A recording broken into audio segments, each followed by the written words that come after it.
ভোটকে কোনো ধরনের কোনো হস্তক্ষেপ কেউ করতে পারবে না।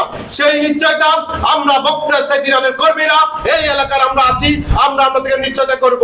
আর ওমর গনি এমএস কলেজে যারা পড়ালেখা করেন, হাজী মোহাম্মদ মহসিন কলেজে যারা পড়ালেখা করেন, অনেক ছাত্র ছাত্রী ভাইদেরকে আমি বলতে পারবো বক্তা সাইদ ইরান ভাই সহযোগিতায় আপনাদেরকে বিভিন্ন সহায়তা করেছিলাম।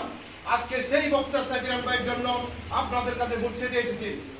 সাইদ ইরান ভাই যদি আপনারা প্রত্যক্ষ পরোক্ষ ভোটে কোনো ধরনের ভয় ভীতিকে তোয়াক্কা না করেন, এই বক্তা সাইদ ইরান ভাইকে যদি আপনারা আপনাদের মূল্যবান ভোট আনাস মার্কায় যদি প্রদান করেন, এই উত্তর নিজিন্দাপুর স্কুল বিটায় যদি আপনারা যদি বিজয় করতে পারেন, ইনশাআল্লাহ উত্তর নিজিন্দাপুর তথা সুমিত্রাহাট ইউনিয়ন স্মার্ট ইউনিয়নে রূপান্তরিত হবে ইনশাআল্লাহ।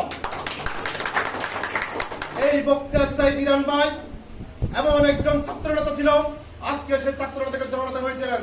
ইতিমধ্যে আপনারা দেখতে পাচ্ছেন বাগান বাজার থেকে আব্দুল্লাহপুর, কাঞ্চননগর থেকে সোয়াবিল পর্যন্ত ইরান ভাইয়ের যে প্রতীক নিয়ে এসেছে সেই প্রতীকে জোয়ার উঠেছে।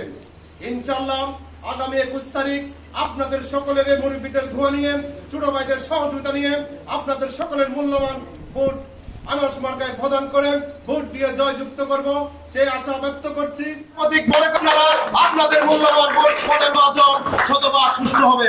সেই সুষ্ঠুতার নিরাপত্তা আপনারা মা বোনদেরকে নিয়ে ভোট দিতে যাবেন, ভোটে অংশগ্রহণ করবেন। উত্তর নিজিন্দাপুর স্কুল বিদায় আমাদের ভোট আমরাই দিব, যাকে খুশি তাকেই দিব। আমাদের ভোটকে কোনো ধরনের কোনো হস্তক্ষেপ কেউ করতে পারবে না। সেই নিশ্চয়তা আমরা বক্তা সাইদ ইরানের কর্মীরা এই এলাকার আমরা আছি, আমরা আপনাদেরকে নিশ্চয়তা করব। আপনারা মা বোনদেরকে নিয়ে সকাল 8টা থেকে ভোট শুরু হবে। আপনারা সকাল 8টা থেকে ভোট অংশগ্রহণ করে আপনাদের মূল্যবান ভোট আনাস প্রতীকে দিয়ে বক্তা সাইদ ইরান ভাইকে বিজয় করবেন সেই আশা প্রত্যাশা রেখে সকলের উপস্থিতি, সকলের সুস্বাস্থ্য কামনা করে আমার সংক্ষিপ্ত